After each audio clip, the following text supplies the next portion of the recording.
That Talking Podcast. I'm JJ Starr. And I'm Downtown Andy. Well, welcome. We're here to talk and bring a little civil discourse to an otherwise discordant world. How are you, JJ? I'm okay. I'm doing all right. Are you going to ask me how I am? How are you? Andy! Not who are you? How are you? I'm, as I typically tend to say to my coworkers, I'm getting there. You're getting there? I'm getting there. Just little by little. Every day. Yeah. Every day is a new day. I'm not full of shit this week. Well, that's good. I'm a little drained. I'm a little exhausted. Well, it's late and we just did like a speed run through the grocery store. Just like our first date. No, we took our time on our first date. We sure did.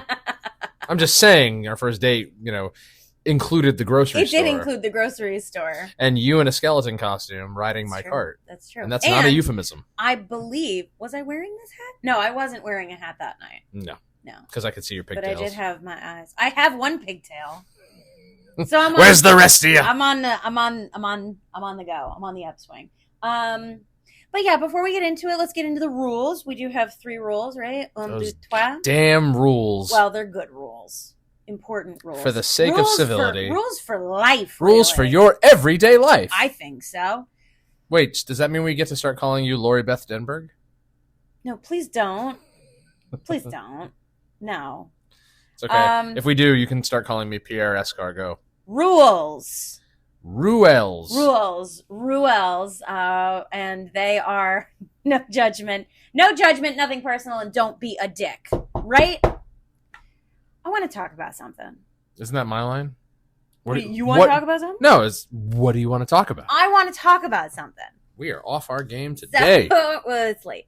So we have talked about this on the podcast before, that you have asked me both on the podcast and off whether or not I listen to other podcasts for information. Yeah. And I really don't. I'm not a big fan of listening to like interviews or commentary or anything like that. Like my podcasting, for entertainment, is strictly for entertainment. I think I said this before as well. I've cut back like dramatically. Yeah. I've been back at my music lately as opposed to podcasts. Nice. Yeah, it is. It's like going in a time machine. So lately, however, I have the dog just did a belly flop. I have reacquainted myself with the way I heard it with Mike Rowe.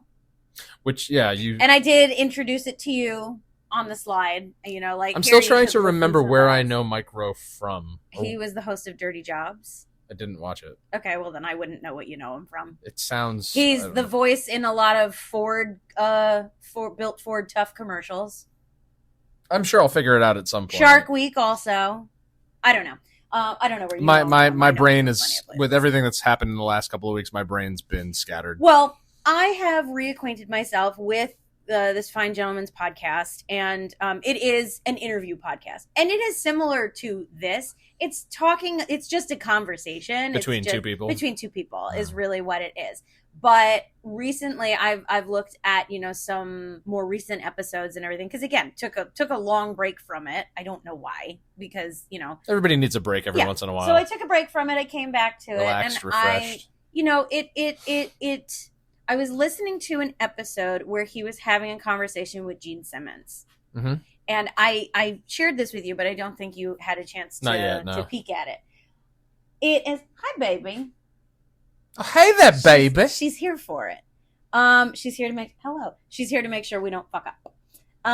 So she's licking my knee. They were talking about, all kinds of stuff. And they were talking about this, that, and the other thing. You getting a kick out of that? She's licking my knee. She's trying to grab attention. She's like, you guys literally been gone all night. Sadie, this is not the Rainbow Room. Inappropriate. Come on, get in your producer's chair. Was that your cheer back in high school? Inappropriate. Yeah, that's what they cheered for me. So in listening to this conversation that Mike Rowe and Gene Simmons were having, there were bits and bobs of it that really sort of stuck out to me, and things that you and I have a tendency to bring up on this podcast. I'd love to know if it was anything other than Gene Simmons' like usual repertoire. when he does interviews, he kind of just repeats like a lot of his history and a lot of his like backstory and things like that. There were pieces of that in there. Yeah. Yeah. But that's among a whole lot of other things too. Okay. Yeah. I mean, I did enjoy his book, which you got me. So, well, good. I could see myself giving this a listen. So there was something that he brought up that really sort of stuck out at me because it is something that you and I have talked about. Gene Simmons or Mike Rowe? Well, Gene Simmons brought it up. Okay. He made a comment about how, he came from such humble beginnings and everything. And because he came from humble, origins and everything, he was a poor child, and an immigrant and everything like that. And because of that, he has developed more gratitude for what he has come to achieve and what he has earned in his lifetime. I mean, the man's 75 years old. Probably also, I was going to say, because he's nearing potentially the end of his life. He's still kicking. He's still kicking. Right. But he's over the hill at this point. He is 75 years old. Yeah. But he had. But bless him for being 75 and still going out and playing and touring. Yeah.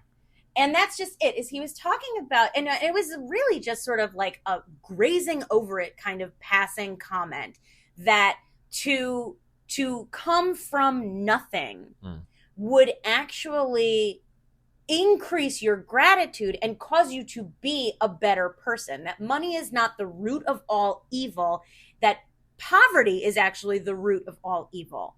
In that if you don't have money or a home or certain things and everything, you are more likely to resort to crime and things like that. So it's not even the drive to have money and everything, and that coming from nothing, once you achieve those things, you would actually be more grateful and be a better person for it. Wait, I'm confused. So he was saying that excuse my obsessive water consumption. Poverty is the root of evil? Is more the root of evil than money is. Like everyone says that money is the root of all evil, and it's not. He was suggesting that, to be impoverished and to have want would actually more likely spark you to commit crime and things like that. I'm going to call BS on that because I think that's a tremendously generational concept. Okay. Because when you look at people of his generation and prior who started in poverty and worked their way into wealth. Yeah. I mean, you get the result that is Gene Simmons, who's an incredibly noble and generous individual and grateful individual. But now, especially, I mean, wherever you get your news, it really doesn't matter. But more so nowadays, I would think, I certainly have heard that, people are more inclined to resort to bad decision making when they are brought up in poverty. Okay. And that's the point, is that, but being brought up in poverty and remaining in poverty, like if you're brought up, that's the point that he was making, is that if you are brought up in poverty and you remain impoverished, that you are more likely to make bad decisions and cause hurt and commit crime than you are if you have money. I mean, I've never met anyone, I don't think, that has aspired to poverty. I mean, I certainly haven't. But, I mean, again, I go back to thinking, like, is this a generational thing? I mean, because there are some people now that, I don't even know if they aspire to wealth or not, but they don't seem so dissatisfied with staying in poverty. I am not suggesting that anyone is aspiring to poverty. I would hope not. I would never suggest such a thing because I'm not a dum-dum. You know that. But that is what I'm saying, is that he suggested that coming from nothing and achieving, life, liberty, and happiness, that you are more grateful because of what you're more grateful for you're more grateful for what you now have because you didn't used to have it. Exactly. I think that's a generational thing, though. Because and he was saying, in what sense? Well, he was saying all of these things that, like this, the up and coming loudmouth generation that is coming, post millennial kind of thing. And I don't like being labeled a millennial. We're not millennials. Well, Chronologically, apparently we are. But, society doesn't get to change the name on generations because they didn't like the first one they labeled us with. So he was, this new loudmouth generation, and that's my term, not his. I'm not going to misquote the man. Excuse me. He was saying that, that they're screaming all of these things. And I mean, we saw this weekend all of the kicking and screaming. Not to belittle anyone's desire to go out and kick and scream. Fine. Not my cup of tea, but if, you do you. And these people suggesting that they have, the right to they have the right to wealth. They have the right to achieve. They have the right to health care and stuff like that. It's like, actually, you don't have any of these rights. You have the basic human rights. Correct. We all have the basic human rights. We all have the basic human rights. And the idea that you are, what's the opposite of optimizing? You're unoptimizing your time by kicking and screaming about these things and these rights that you don't actually have. You have the right to go out and make these things for yourself. Everyone does. Everyone has those opportunities, yes. But the fact that these people who are kicking and screaming about, these conditions under which they're being forced to live and everything, and it's like, none of you are being forced to live under any of these conditions. No, that's just the how they want to portray it. Exactly. And my question becomes, where is the gratitude? Where does the gratitude come in? Does the gratitude come in when all of the things you bitch and moan about are just handed to you? No, because it's just like how you say that I'll always find something to be upset about with everything. You will. When it comes to what's the phrase? I don't know. What is the phrase? Entitlement. When it comes to entitlement, there will never be enough. No. There will never be enough because it's like the age old, if you give somebody a taste, then they come to expect more. Yeah. Or they come to expect at least, they take a mile. Exactly. They come to expect at least that much. And there's so much to unpack here. But where does the gratitude come in? I wish we had some of these gratitude, people, honestly, like on the phones or something. The reality is, I would love to know, where does the gratitude come in when you believe you are entitled to? I was about to answer you, and you cut me off. You go ahead. Go ahead. The gratitude doesn't come in at all because not everyone is conditioned to believe that it's necessary or that it's warranted. Isn't that horrific, though?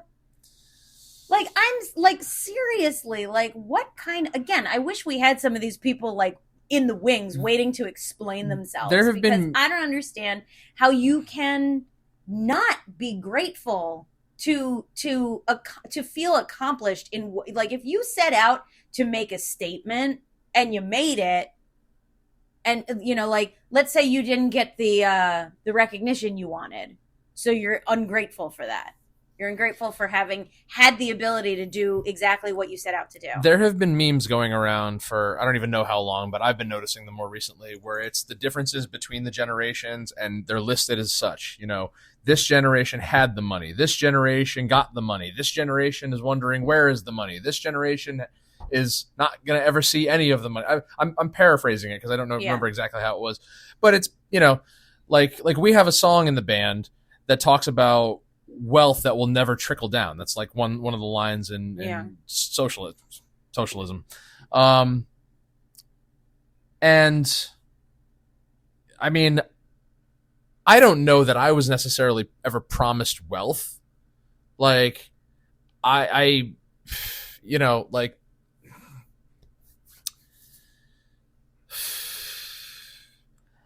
don't like the stigma that comes with people's not impression, but their perception of inheritance.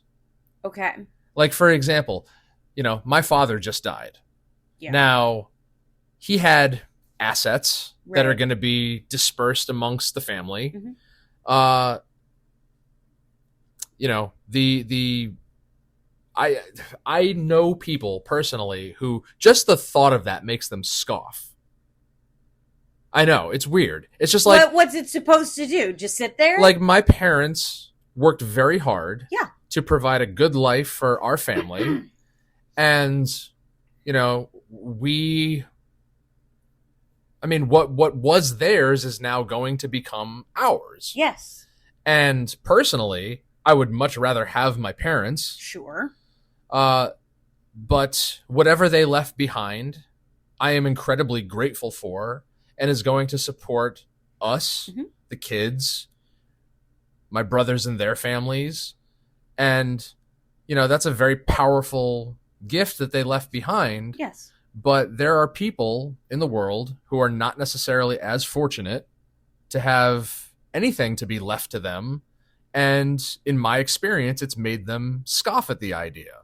It's made them envious. But that in and of itself is baloney. But that contributes to people's idea of, lack of opportunity or this class system that exists, that they think that people, there are people in the world that just live to keep everyone down and keep everyone from attaining wealth or success or keeping people in poverty. Yeah. I don't doubt that there are. I'll tell you something. I was, as far as like nepotism goes, like, and for those who don't know what nepotism is, it's when, you're yeah, there you go. Do the work yourselves. My father and brother allowed me to work in the business that they, the business they've chosen. Yeah, exactly. And I wasn't paid much more than minimum wage when I worked for them. So it's not like I was getting, certainly wasn't living high off the hog at that time. And I had to be very resourceful with my income.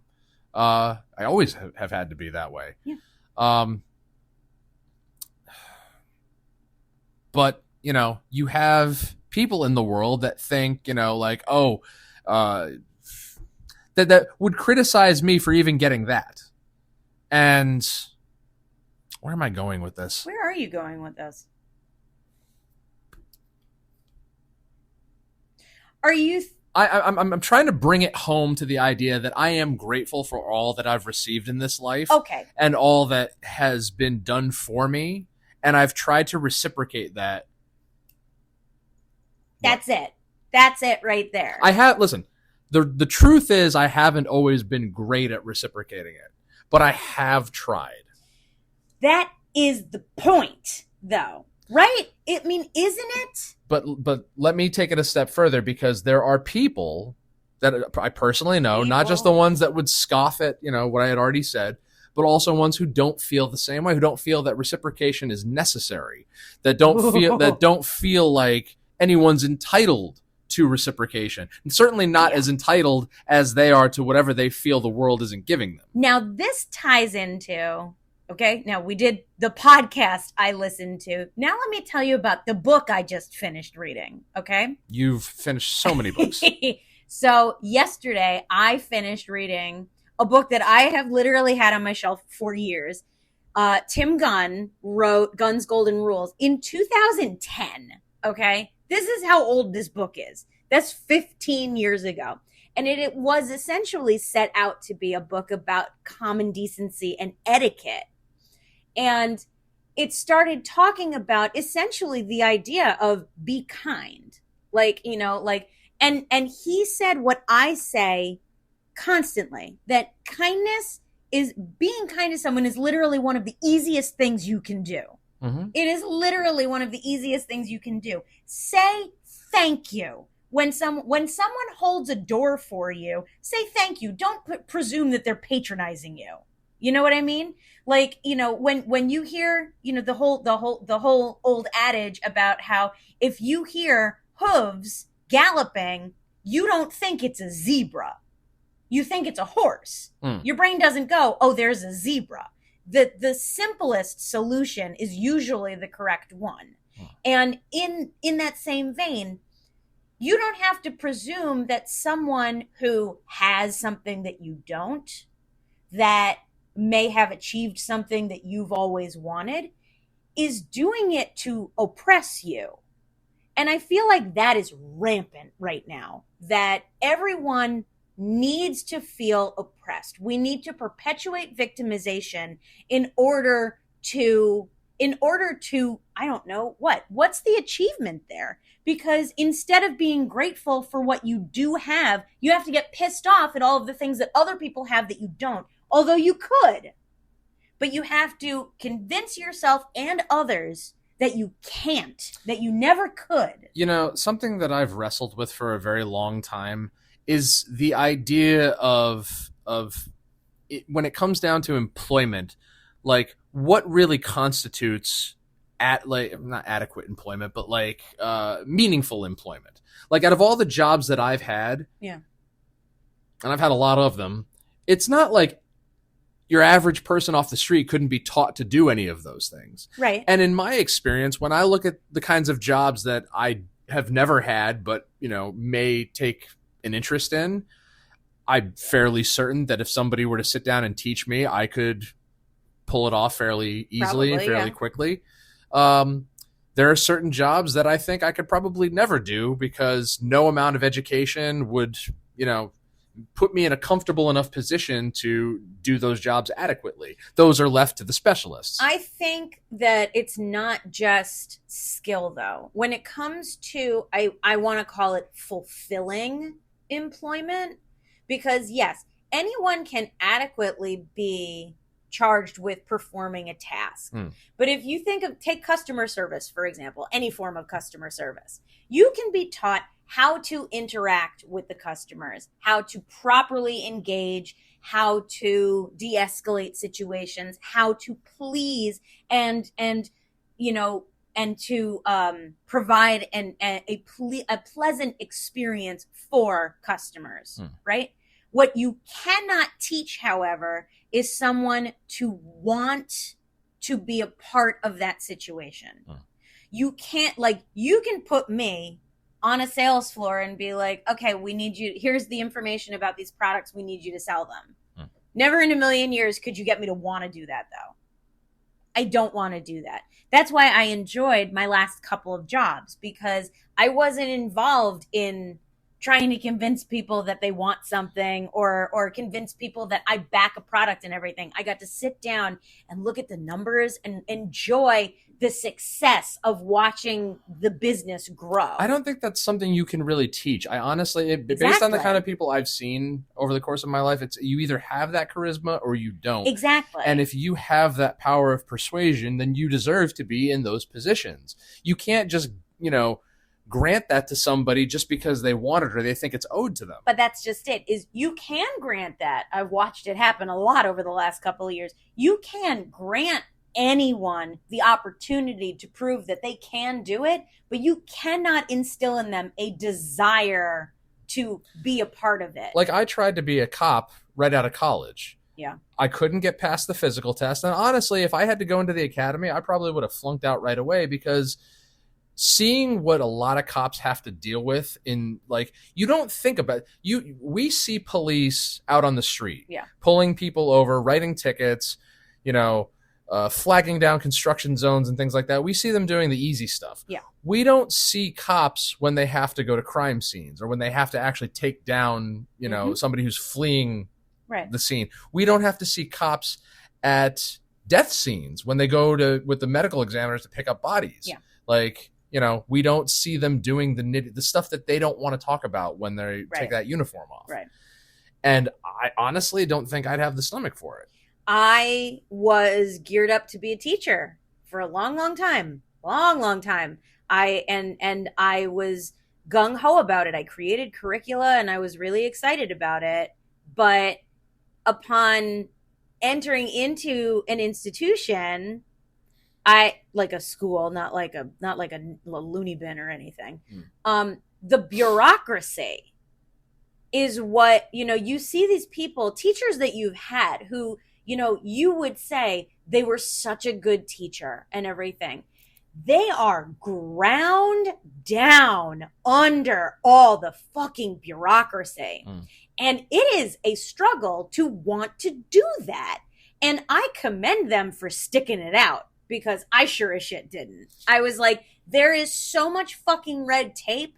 All I want to do is stand in front of a class and talk about books. These are the kinds of things I wish that we would refrain from using metaphors on, because again, like if I didn't know anything and I was listening to this podcast, I'd want to be like, what does she mean by red tape? What does she mean by bureaucracy? What does she mean by... Well, bureaucracy is literal. But that's just it. We can't presume that listeners automatically know what we're referring to when we use these phrases. Well, there are several dictionaries out there today. So I recommend stopping by your local bookstore and grabbing one. They also, I've been told, have an app for it. There's at least one, I guarantee. All right. I'm not in the business of holding hands for people. I understand that, but we're trying to allow for civil discourse, and yes.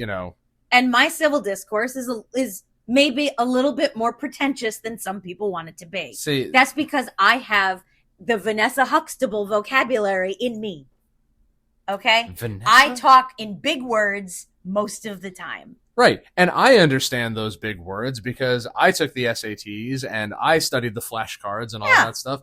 But, some of those same people might scoff at our big vocabularies. And I'm here to say, I don't care.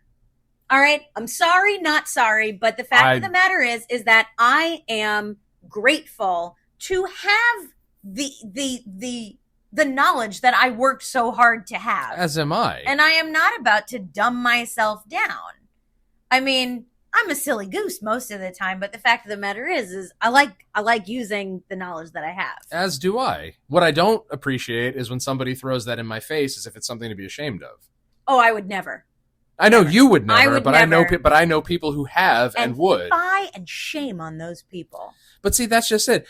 Those are the kind of people that complain that they don't get the same opportunities as people like us. And the thing is, I mean, I'm inclined to say we're nothing special, but I mean, maybe we are. I don't think we're anything. Well, I mean, I think we're special, but right? I mean, I don't think we're anything. I don't think we're anything, remarkable. But I don't think like I've attained anything that is unattainable to the people en masse. Exactly. Yeah. No. What? 5,000% agree. Like, there's nothing stopping anybody I've talked to on the street from going and applying to the post office and trying to become a mail carrier. There's nothing like. People say that they can't have certain things. People want to be directed. People want to be pointed in the direction. They want to be handheld. They want to be guided. They want things handed to them. They want the work done for them. Mm-hmm. And my question is that even in the event that you find someone who will, some sort of mentor who will guide you, Jiminy Cricket-like, through your life, will you, in fact, be grateful for that? Like, it baffles me that we're living in a time where you have people that are so attached to their Mick jobs. And when I say Mick jobs, I mean like McDonald's-esque jobs, where you have to do the bare minimum of thinking. Yeah. You just follow, the diagram in front of you to make, whatever.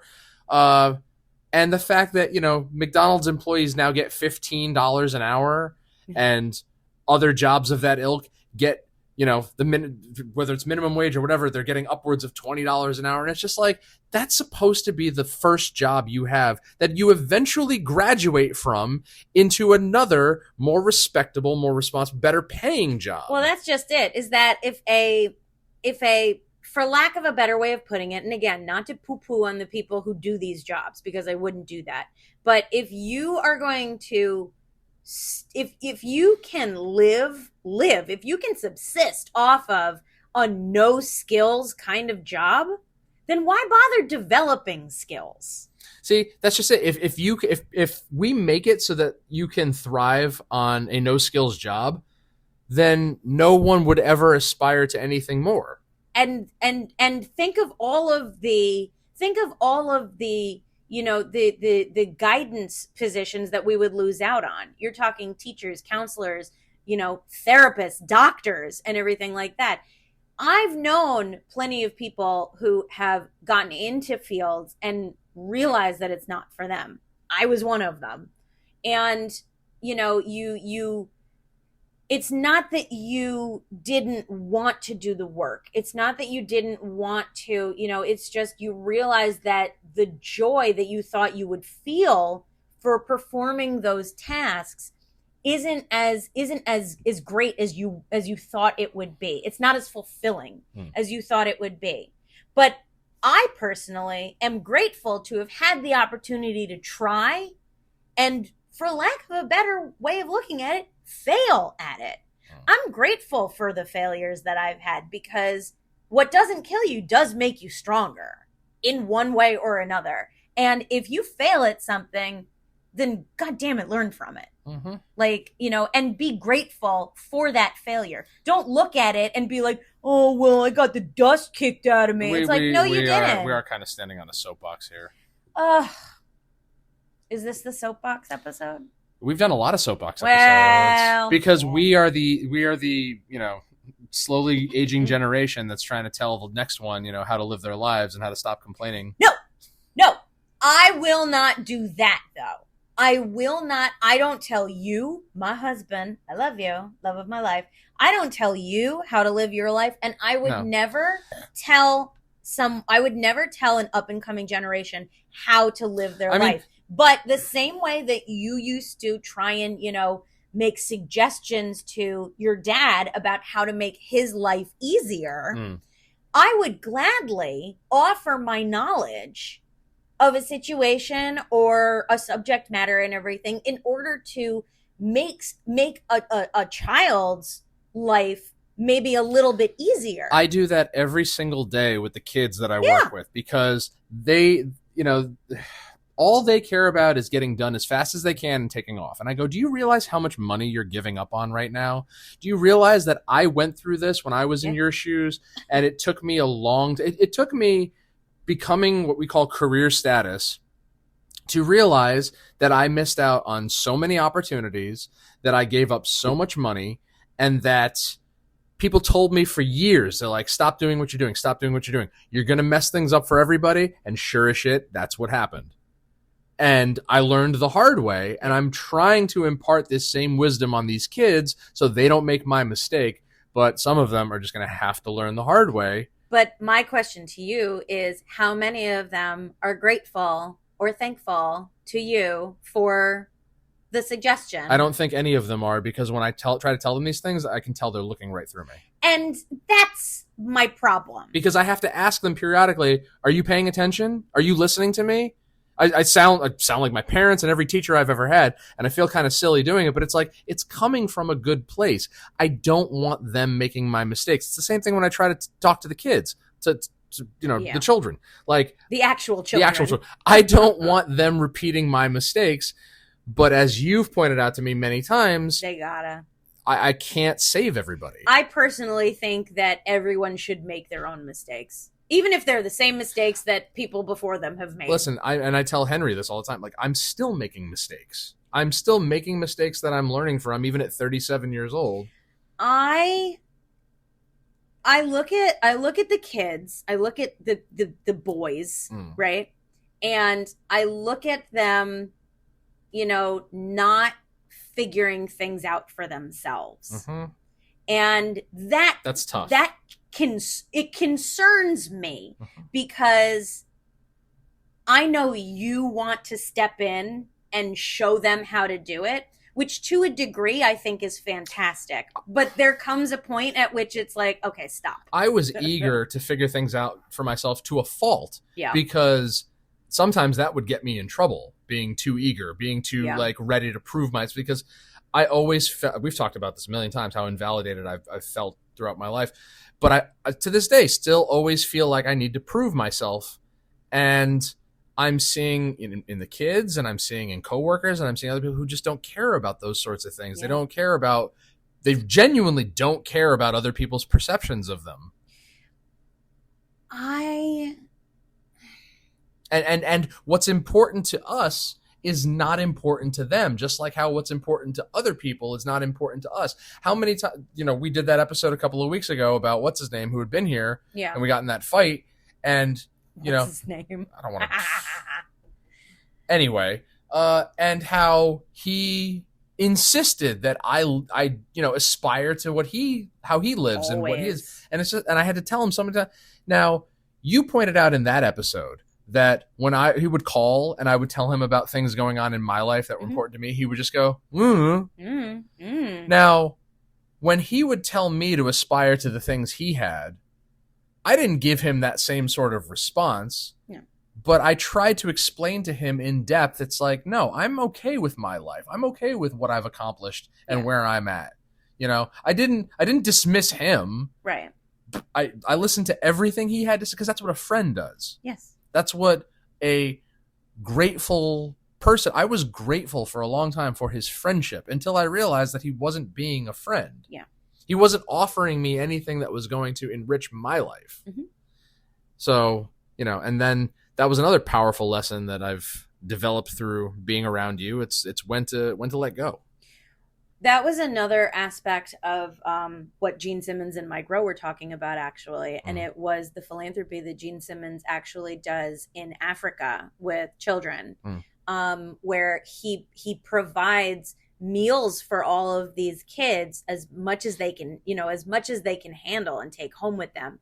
But they must commit to going to school. See, that's the catch. But he gets a bad rap because he's a multi-million or billionaire or whatever he is, and he has made his millions by licensing the KISS logo on all these ridiculous things. Yeah. And his dealings seem silly to certain people, and that's what gives them ammo to criticize him. But the thing with the kids, though, that will be criticized because with someone with his money, why can't he just donate? Why is there a catch? It's like the catch is that these kids learn how to better themselves and therefore take care of themselves and learn how to be grateful for the things that they are afforded the opportunity to have. I think it's not like, it's not like a deal breaker. It's not like they're like, oh, you got it. You come to school or you don't get this food. It's like,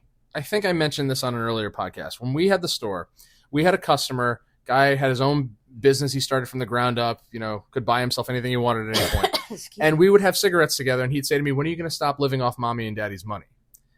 Oh yeah. He was brutal. I beg your pardon. And I would tell you, I'm like, he goes, he said you live within your means. And I'm like, well, yeah, I live very comfortably with what I make here. I mean, I get to work with my family all the time and that's enough for me.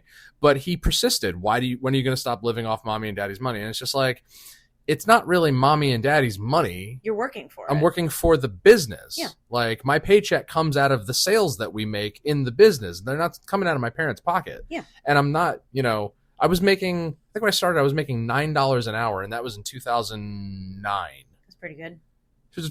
For a 21-year-old kid at that time, yeah. And I stretched it as best I could. I mean, but that irked me. It's like, okay, I get it. You have a nice car, you have nice things and everything. You've done very well for yourself, but it's not fair of you to come and criticize me. Now, that's not really what set me out to acquire more than that. I had always, like I said before, I always wanted to prove myself. I always wanted to get to a point where I didn't need to rely on my family for anything. Right. And I did get to that point because when I bought this place, I started telling my mom, I'm like, Mom, stop trying to help me. Yeah. And you pointed out that, like dad always had to pay when we would go out to eat or he'd always, try to do whatever. It's just like, I needed to let them know that I could be self-sufficient. Mm-hmm. But no matter how self-sufficient I tried to portray myself as, they still would never stop trying because, I mean, I guess they needed to feel useful. They needed to feel, Their success, I think, would have been based around being able to take care of the family. And raising you guys to be self-sufficient family men is while certainly a success, what then?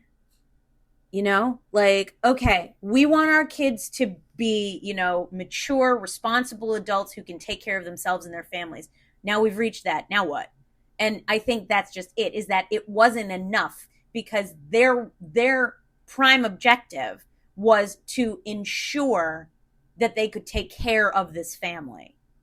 And they pass it on to you, that's for fucking sure. Because I have taken those lessons and I've tried to impart them onto people that I come in contact with. It's not always very well received. Yep. I try to explain myself as best I can and where it comes from. But... And that's just it. And especially when it comes to paying for things, you know, like a lot of the times, and especially nowadays, if you try to buy someone lunch or something like that and everything, you know, I like, think there's an ulterior motive. You know, like, you know, like, can I Venmo you or something? Like, oh, no, don't worry about it. Don't worry about it. A lot of people will take that as an affront. Like, you think that they can't handle it. Like, oh, you know, like it's patronizing and stuff. And it's just like, when did we get to that? Like, that's what I'm saying is that, like, why can't you just be grateful for the friendship and then you pay it forward? Even if you don't reciprocate in kind, pay it forward. Someone just did something kind and generous for you. It's the same thing as, you know, the idea of just holding a door for someone, then hold it for the next person. It's like, what's the big deal? Till the day my father died, he insisted on paying every time we ate. Oh, yeah. He would fight me tooth and nail for that check. And sometimes I got away with it, you know, especially on his birthday. Like, I managed to, I'm like, Dad, it's your birthday. You're not paying on your birthday. Yeah. But, you know, and... I think, like, honestly, the truth of the matter is the fact that I was so adamant about going for the check myself is because I was trying to be like him. Yeah. It's aspirational. It is. I was trying to do what he would do. I was trying to exhibit behavior I learned from a man that I probably should have expressed a lot more gratitude towards. And I think that that's important to recognize that, you know, like, while you have the opportunity to express your gratitude, in the event that you run out of chances to express that gratitude, it doesn't go away. It doesn't, you don't lose it. It's like, well, now I can't do it. So, you know, I can't thank them anymore. I can't, you know, show them how much I appreciate them and everything. So, you know, well, I guess that's it. No, that's not it. That's when you get to pay it forward. That's when you get to take that gratitude and put it into something else, you know, like you, and in so doing, it's an honor to someone that you don't get to be grateful to anymore. You know what I mean? And that's what I just don't understand. Like, if you pay anyone, a perfect stranger or your best fucking friend, you pay anyone a simple kindness, why can't they do it too? Because not everyone's built the same. I don't get that. Not everyone... Someone explain it to me, please. Not everyone... I don't understand that. ...grows up with the same influences. Not everyone is exposed to the same stimuli. We've said that before. And again, we can't be responsible for saving the whole totality of the world. And I don't want to save them. I say, if they're going to drown, let them drown. You know, but the fact of the matter is I will never comprehend it. You want to be, if people out there want to be ungrateful, they want to be, you know, snotty and you know, snarky and whatever, go right ahead. Yeah. Just use your fucking turn signal. Don't cut me off. And if you do, expect to be run over. I just don't fucking get it. Like, you know, the idea that if you come from nothing, then you expect the handout. You deserve the handout?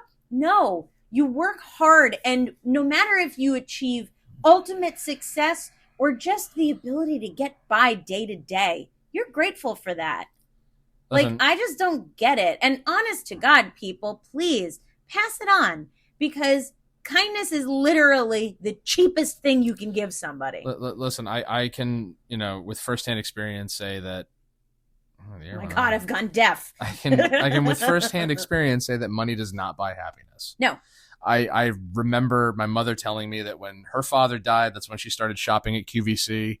One of John's friends told me that, he was unhappy for a long time and bought a bunch of crap to fill a void that could never be filled. Mm-hmm. And, at certain times I did the exact same thing. And it's just like, this is just me. I can't speak for anybody else. But after losing people in my life important to me, not just the family members, but friends, we have a great many friends we've lost along the way as well. That's when it really hit. That's when I started to appreciate the real important stuff. And that is, the not traditions, traditions and the habits and the God, this is what happens. Your brain just goes. Yeah, I wish I could follow. The everyday occurrences. What's the word? Come on. No, idiosyncrasy. No, I got nothing. We got to get the flashcards out. It's gonna hit me as soon as we're done. That's fine. We'll edit it in later. Okay, so what about them? When they're gone? You're going to be thinking about this word for the rest of the night. This is what happens when your mother, who's like an SAT, encyclopedia, is not here. Well, okay, so what about them? When they're not there anymore, when the daily, everyday occurrences, the things you become used to with certain people, the customs, the I understand what you're talking about. I want to cut this whole section out. Well, it's too late now, buddy. I have such brain fog. Oh, God damn it. Ah! You're okay. I guess. You're okay. You can be grateful for the points you made before this one. What points? I don't remember. We'll have to go back and listen. The three-pointer? We'll have to go back and listen to the tape. I understand why people believe that they are entitled to things. I just believe that they're wrong. You're wrong! And really, that's the period at the end of the sentence, is that I believe that entitlement is wrong. Yeah, it is. It absolutely is. I believe in karma. Especially my own. I believe in karma, and the fact of the matter is that I believe that people who want the ease of having everything handed to them. But we're all guilty of that, too. I too. believe that it will come back to bite them in the ass. It sure will. And that's why I would prefer to work my ass off to achieve what I want and live the life that I want. And in achieving that life, I don't believe that I now that I've achieved it, now what else do I get? Routines. You nailed it. Routines. It sounded better in my head. Because somebody, at least you nailed it. Somebody I was talking to recently said that. I was explaining how, because Dad's not here anymore, is that our weekly routines are non-existent now, because I can't just pick up the kids and go see him and go do what we normally do. It's like, the routines are what make your relationships. But now you are able to take that time and honor the time that you would have been able to spend together. Look at how long it took me to think of that. But you did, and you nailed it. And why don't let's we can call it. We can call it. Before There's a gnat in here. I wonder if I could. No, I didn't. Would you stop killing? I didn't catch that one. Kill these things every week. Anyway, thank you for tuning in. This was a blast. This has been That Talking Podcast. There's so much more to say, but we're gonna run over, so we're gonna cut it right there. And are you grateful for this podcast? I am grateful. Are you grateful for our listeners? I am grateful for our listeners. I'm grateful for the support that people have shown for this show. If you go to our website. You can become a channel monthly member. You can become a channel member and a full-time supporter of this show for as little as $3 a month and keep us on the air. And we have a good time here. And you can send us a text message also through Apple Podcasts, as well as going to thattalkingpodcast.buzzsprout.com and send us questions and comments and argue with us. We don't care. Yeah, thank you, Andy. I'm grateful to you for all of the work that you have put into not only our life together, but being my partner on this show, because I know I really had to twist your arm to get into it. And no, I'm not a good I've always been very good at taking direction. So it's been difficult to direct you. But I appreciate your receptivity to it as well, because it's definitely made it a little bit easier on me. And I appreciate you for all of the work you did, especially for our theme song. I'm speechless. Oh, babe. You know how much I appreciate you. I know it. You don't even have to say it. You can show me later. You have a show coming up Friday, Berlin. This coming Friday, Berlin. At the pizza joint, Pine Loft Pizza, right in Berlin, Connecticut. Yeah. Tax Collectors and Harlots. Find them on Instagram. Find us on Instagram. DT Andy and JJ Star with 2 R's. And Coat of Arms Tattoo Gallery, as well as Love Hard Art. Get ready, because October is going to sneak up on me. I know it is. And October 3rd, 4th, and 5th, the New York Blood and Ink Convention is back in White Plains, New York. I'm trying really hard to get ready for it, and I have a feeling it's going to be crunch again. I'm ready to cut open that watermelon. We got a watermelon? No, that's code for cracking open a bottle of Jack Daniels. Daniels. Shit! There's booze in the house. Well, let's get into it. Don't give them that. They got booze in it. Well, that is that. Thank you again for tuning in. And from the 3 of us at That Talking Podcast, I'm JJ Star. And I'm Downtown Andy. And we'll talk to you later.